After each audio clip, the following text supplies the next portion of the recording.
Hello, and welcome back to Behind the Lab. I'm Tom Morrissey, the Artistic Director of Theater Now New York. And I'm Colleen Harris. I'm the Managing Director of Theater Now New York. This is our series where we talk to the members of our Musical Writers Lab about their projects and their process. And today we're excited to introduce you to Jaime Jarrett. And we hope that you'll follow us. Our handle is Theater Now NY, and our website is www.tnny.org. We also hope that you'll subscribe to this YouTube channel so you don't miss any of our future videos. Now, here's Jaime.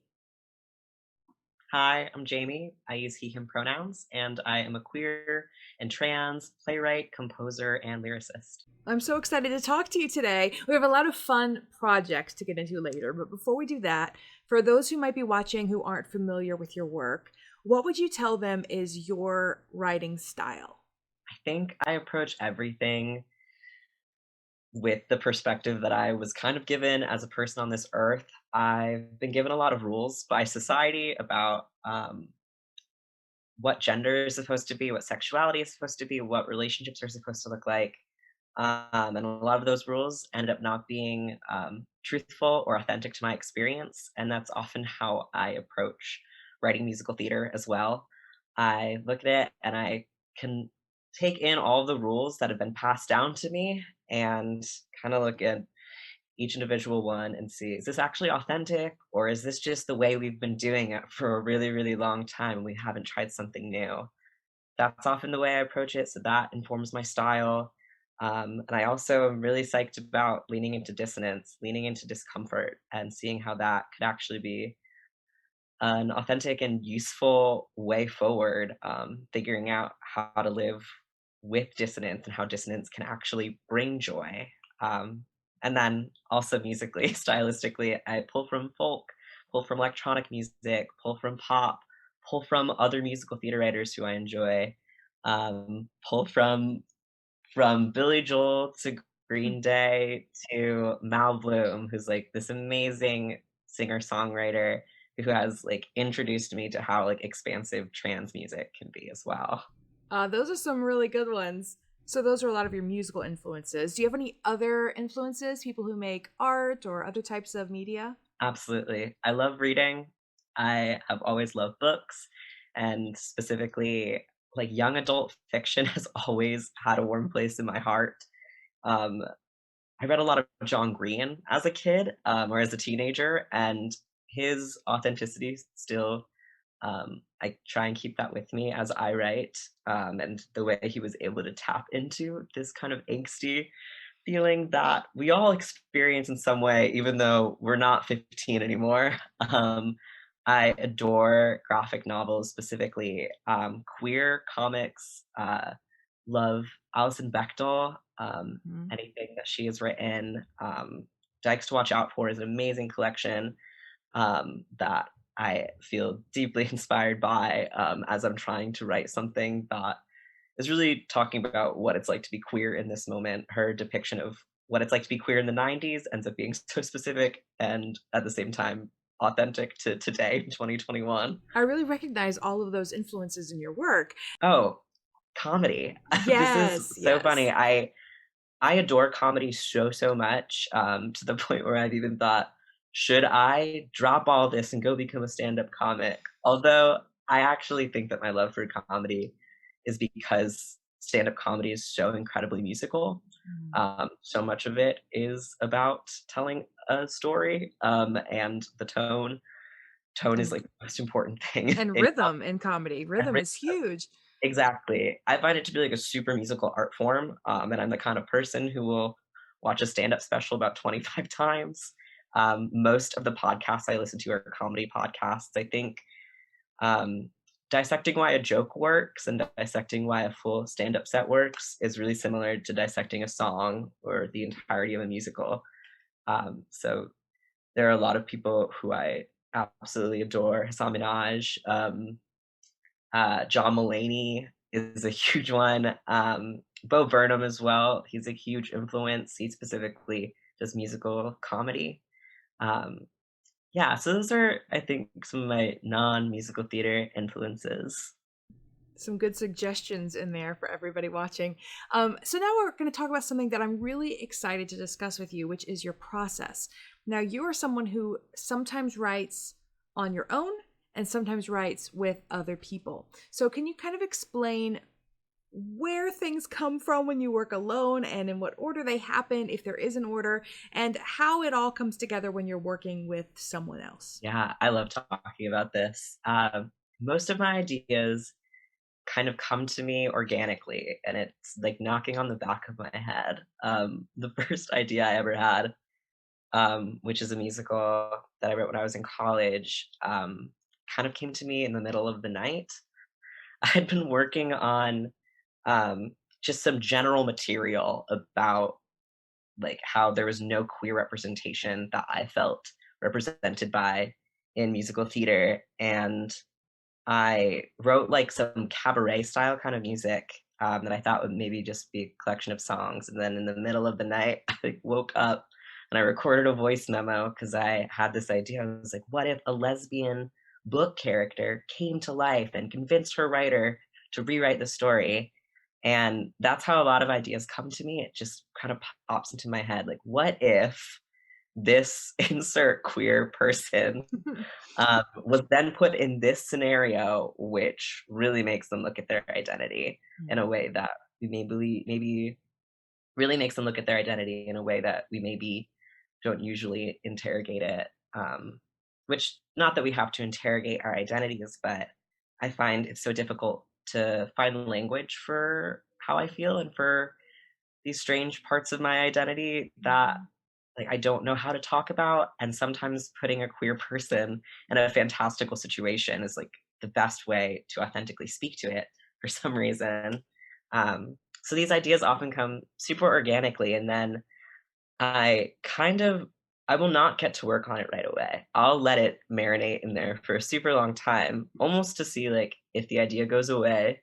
Because sometimes if it goes away in a few weeks, that means I would have gotten tired of writing it if I started writing it.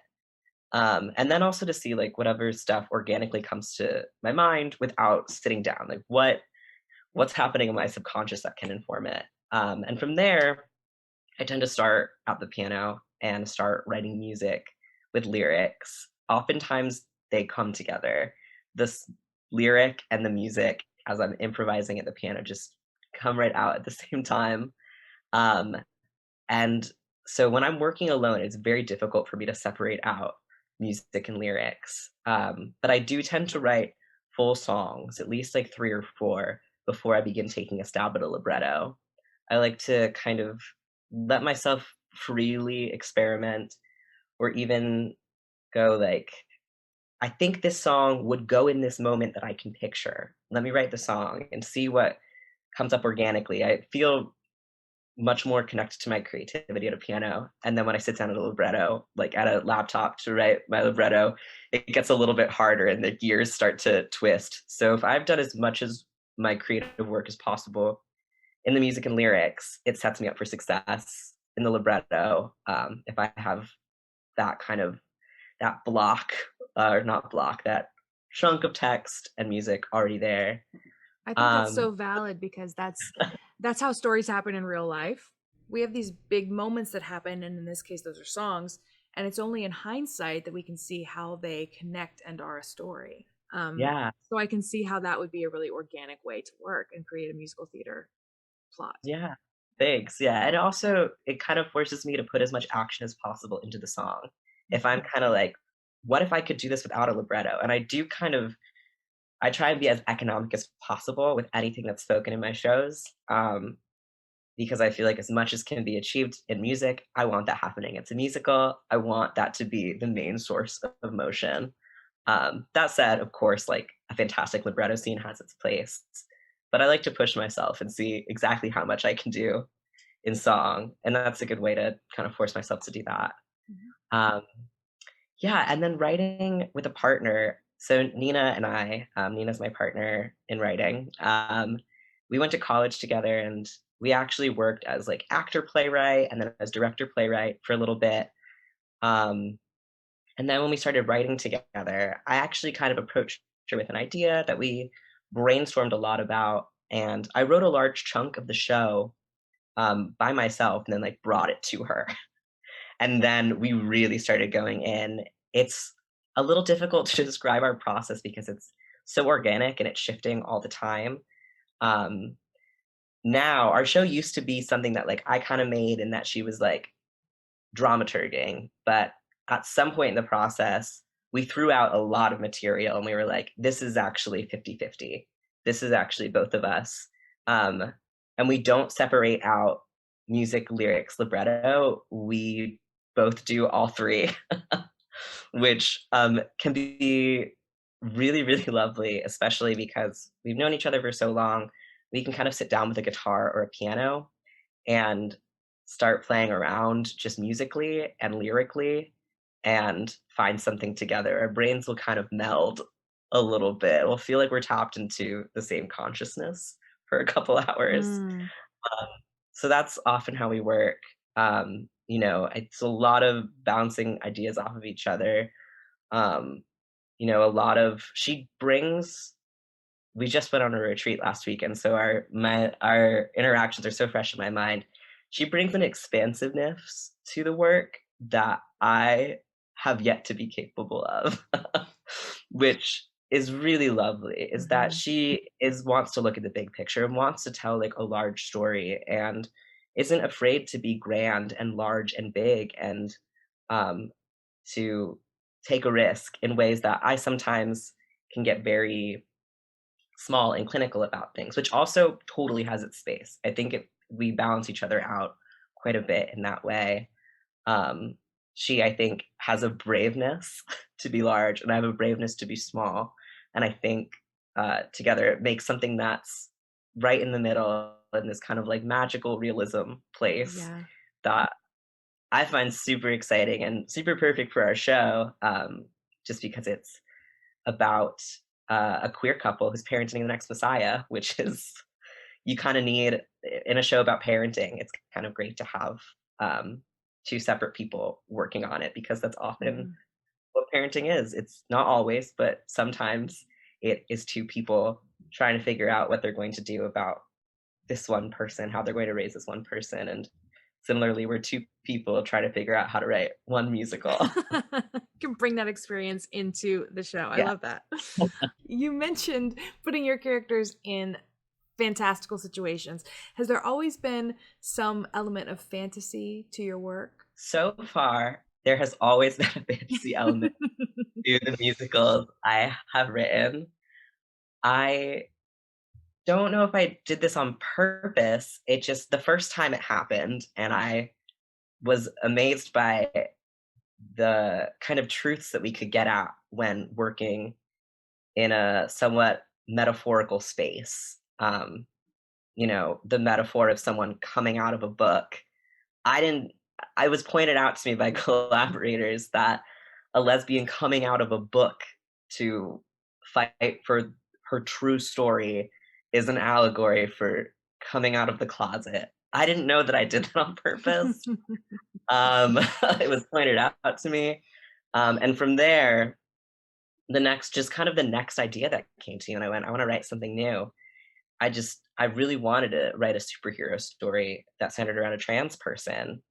Um, and I wasn't thinking about the fantastical element. But then by the time I hit queer baby Jesus, I realized there was a pattern and realized that even if I hadn't consciously chosen to do this, um, something in my subconscious clearly wanted me to explore these through fantastical elements. Speaking of fantastical, in just a minute, we're going to share a song from Wonder Boy. Could you tell everybody watching at home a little bit more about this show?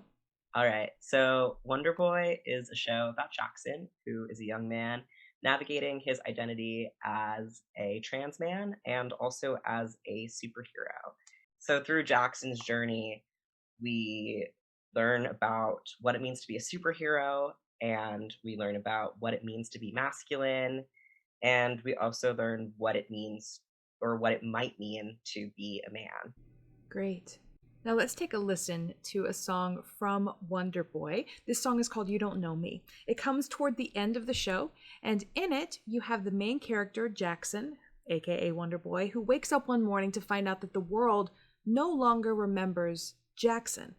They only remember Wonder Boy. Here's You Don't Know Me from Wonder Boy by Jaime Jarrett.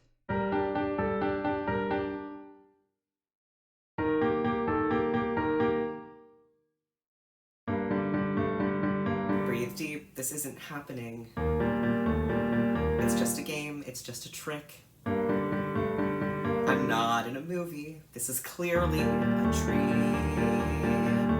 'Cause your best friend doesn't forget your name, and they certainly don't forget all the hours you spent crafting the perfect text for the girl you like, or finding the weed they forgot where they hid, unless somehow they did.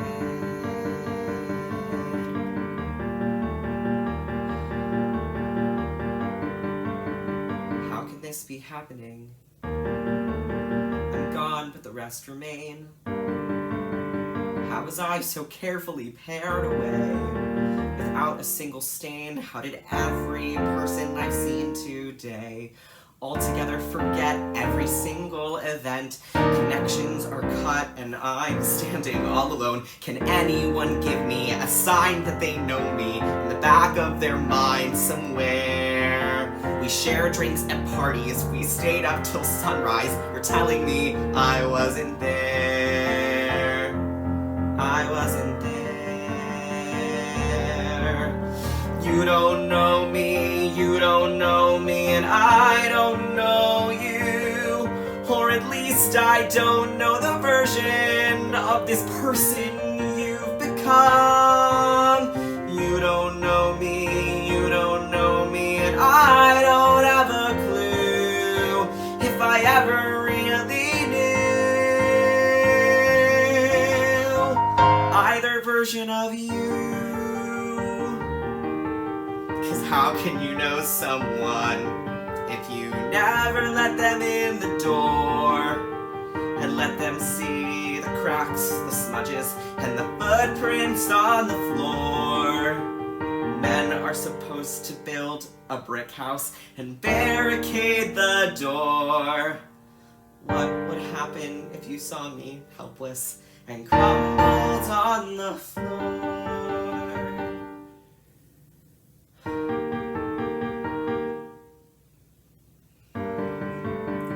Breathe deep, this is happening. And somewhere in there have to be, if anyone remembered, it would have to be you. But you don't know me, you don't know me, and I don't know you. Or at least I don't know the version of this person you've become. You don't know me, you don't know me, and I don't have a clue if I ever really knew.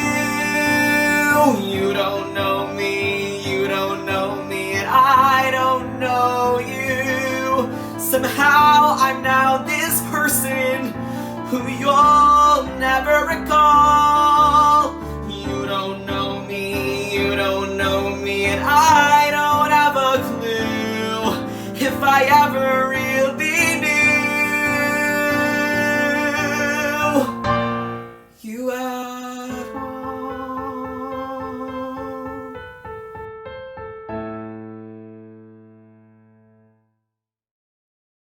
Jaime, we've been delighted to watch this piece grow and develop as you've been a member of our Musical Writers Lab.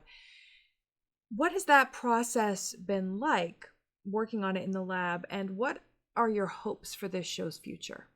It's been really lovely to bring it into the lab, especially because we get such a large chunk of time to present so much work. I think my first time sharing, I truly brought in the first 25 minutes of the piece, which most writers' rooms, you are not getting that kind of time to delve into and explore the piece. Like, that's something that you would get if you had a full staged reading. You wouldn't get a full 25 minutes and then a large room of writers who, it's kind of the perfect size. It's not so overblown that like you don't know anyone, but it's not so small that you're only getting 3 or 4 perspectives. It's really lovely to get a lot of different views on this piece.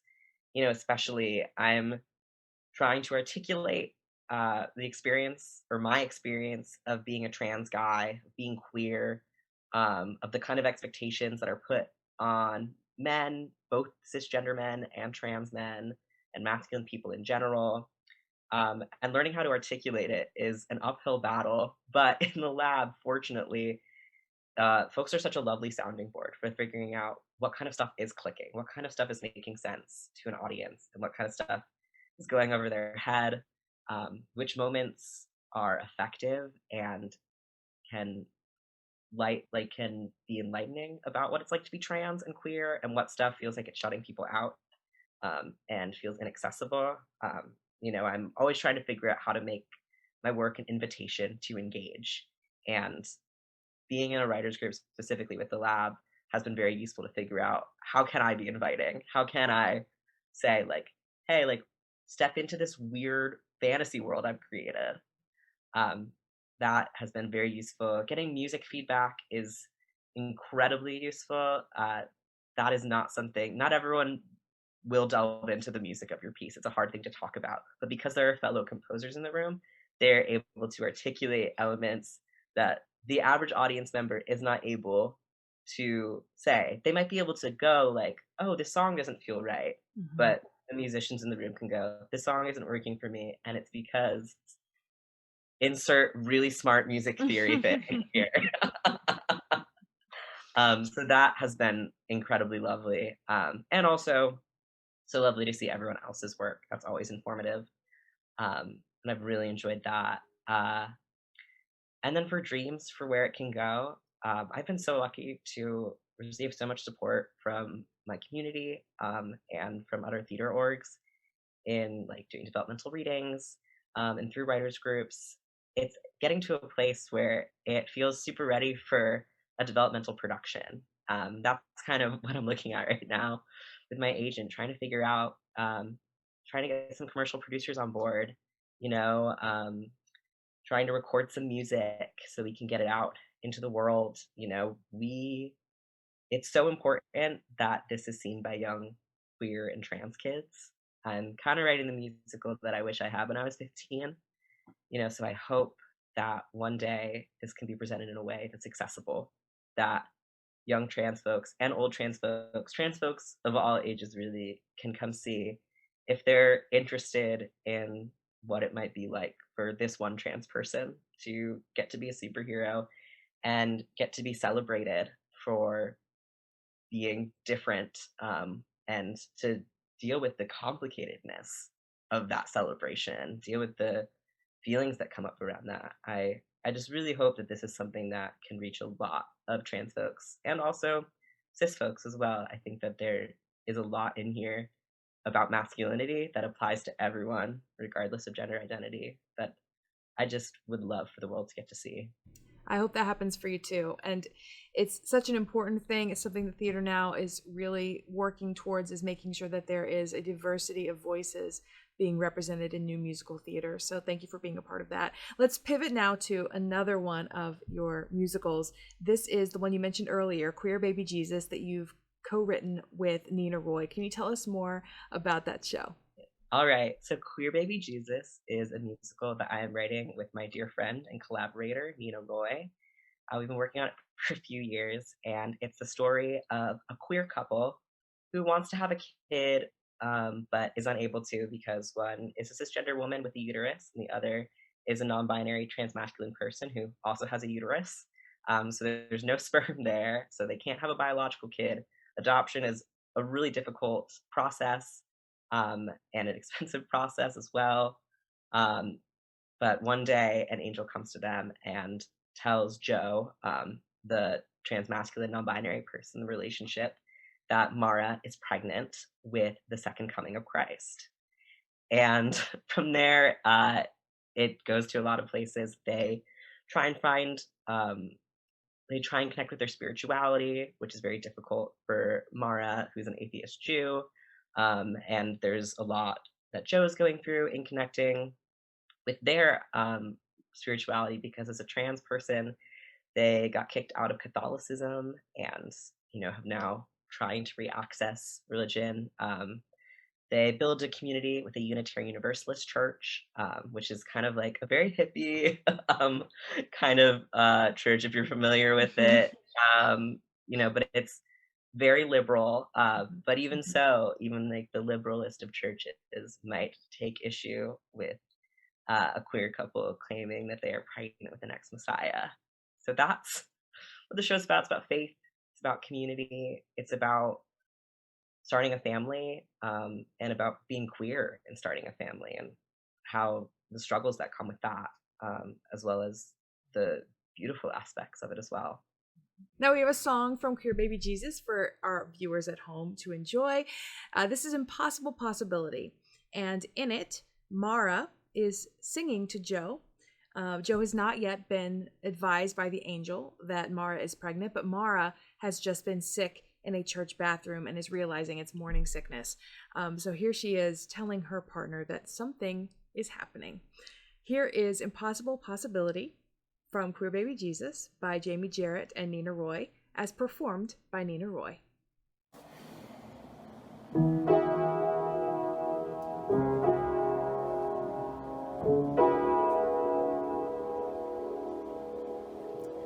What would you do if I told you something inside of me is growing?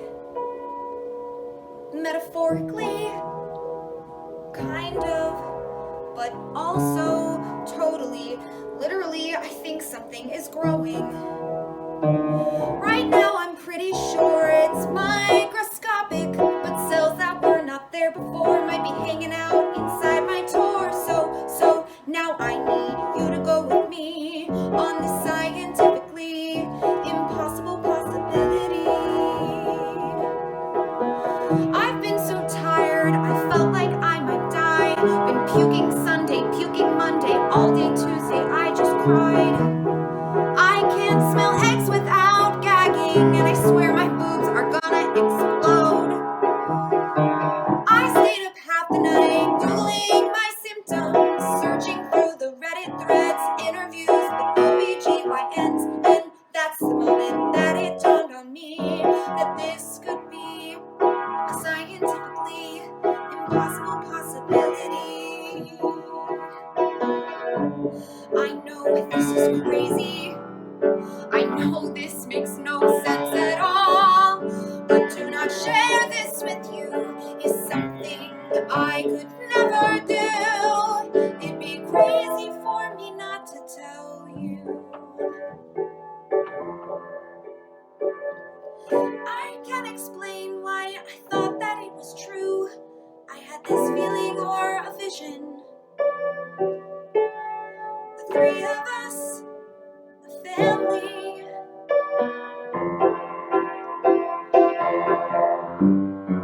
Believe me, I had kissed a surprise like this goodbye, but somewhere in my uterus, I'm pretty sure that there's a zygote. Go hook me up to a lie detector machine, then go with me on this scientifically impossible possibility.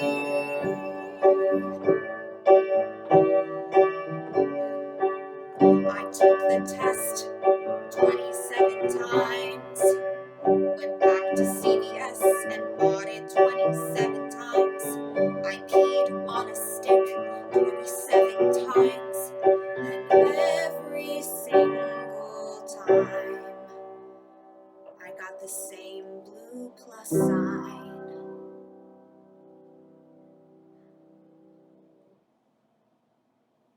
Jaime, your work has kept growing and developing throughout all the ups and downs of the past year. Do you have any advice for other creatives or for people who want to add more creativity into their life of how to keep growing and developing as an artist no matter what? What I would say is it is so useful to tap into your authentic voice and to identify what your perspective is when you're creating a piece. Um, it's so it's very uninteresting to say like I want to write something of the moment. I want to write something that people kind of like, oh, people care about this thing. I want to write about it. I'm so much more interested in what someone's perspective is like on I'm the perfect person to be writing this show because insert this, oh, the way you feel about something, insert how you feel about your identity, insert because I went through this thing and it's provided an incredibly unique perspective on X, Y, and Z. I think I'm so psyched by the work that can only be created by the person who wrote it. That is mind blowing to me. That to me is like the ultimate art, is no one else could have written that. And that's always what I'm striving to do personally. So I hope if anyone out there is like trying to figure out what they want to do, how they want to write, that they can take a moment to sit with themselves and be like, okay, what do I really have to say about this? How do I really feel, for example, about what would happen if me, a trans dude, one day was given all these superpowers and was seen by the world as this hyper masculine guy? Where would I go from there? Where would anyone go from there? I find those stories to be like the exciting ones to tell and the exciting ones to watch. I love that. Thank you for sharing that advice and for sharing the songs that you brought today, and just for sharing your perspective. I really appreciate it, and I had a great time talking to you today. Thank you so much. Well, thank you so much for having me. It was lovely getting to chat with you.